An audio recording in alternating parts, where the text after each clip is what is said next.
وأورثكم أرضهم وديارهم وأموالهم وأرضا لم تطئوها وكان الله على كل شيء قديرا۔ ترجمہ کنز العرفان۔ اور اللہ نے تمہیں ان کی زمین اور ان کے مکانات اور ان کے مالوں کا وارث بنا دیا، اور اس زمین کا بھی جس پر تم نے ابھی قدم نہیں رکھا ہے، اور اللہ ہر چیز پر قادر ہے۔ تفسیر صراط الجنان، یعنی یہودیوں کو تو سزا ملی اور مسلمانوں پر اللہ تعالیٰ نے یہ احسان فرمایا کہ انہیں بنو قریظہ کی کھیتیوں کا اور باغات کا، ان کے قلعوں اور مکانات کا، ان کے نقد اموال، اثاثجات اور مویشیوں وغیرہ کا مالک بنا دیا، اور مزید یہ احسان فرمایا کہ مسلمانوں کو اس زمین کا بھی وارث بنا دیا جس پر ابھی انہوں نے قدم نہ رکھے تھے۔ اس زمین سے کون سی زمین مراد ہے؟ اس کے بارے میں مفسرین کا ایک قول یہ ہے کہ اس سے مراد خیبر کی زمین ہے جو غزوہ بنو قریظہ کے بعد مسلمانوں کے قبضے میں آئی۔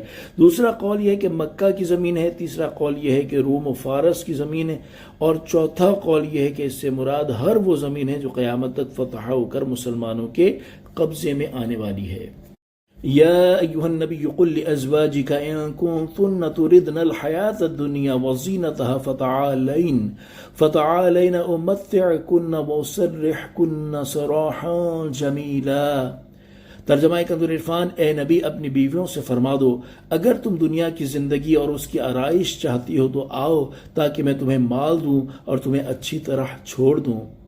وَإِن كُنتُنَّ تُرِدْنَ اللَّهَ وَرَسُولَهُ وَالدَّارَ الْآخِرَةَ فَإِنَّ اللَّهَ أَعَدَّ لِلْمُحْسِنَاتِ مِنكُنَّ أَجْرًا عَظِيمًا۔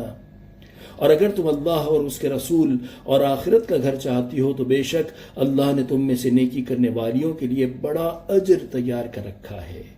تفسیر صراط الجنان۔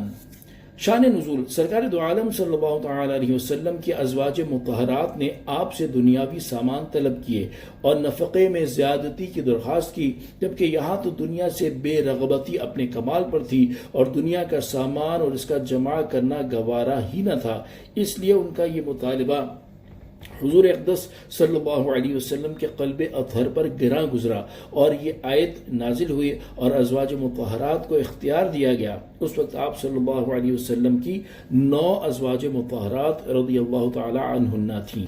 سرکار دو عالم صلی اللہ علیہ وسلم نے سب سے پہلے حضرت عائشہ رضی اللہ تعالی عنہا کو یہ آیت سنا کر اختیار دیا اور فرمایا کہ جلدی نہ کرو اور اپنے والدین سے مشورہ کر کے جو رائے ہو اس پر عمل کرو۔ انہوں نے عرض کی، حضور اقدس صلی اللہ تعالی علیہ وسلم کے معاملے میں مشورہ کیسا؟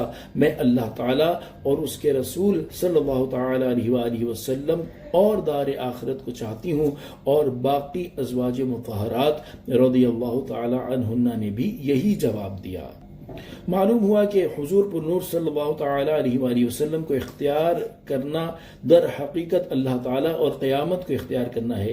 جسے حضور اقدس صلی اللہ تعالی علیہ وآلہ وسلم مل گئے اسے خدا اور ساری خدائی مل گئی، اور جو حضور اکرم صلی اللہ تعالی علیہ وآلہ وسلم سے دور ہوا وہ اللہ تعالی سے دور ہو گیا۔ اس آیت سے معلوم ہوا کہ حضور صلی اللہ علیہ وسلم کے ازواج مطہرات رضی اللہ تعالی عنہن کی نیکیوں کا اجر و ثواب دوسروں سے زیادہ ہے۔ صلو علی الحبیب صلی اللہ تعالی علی محمد صلی اللہ تعالی علیہ وآلہ وسلم۔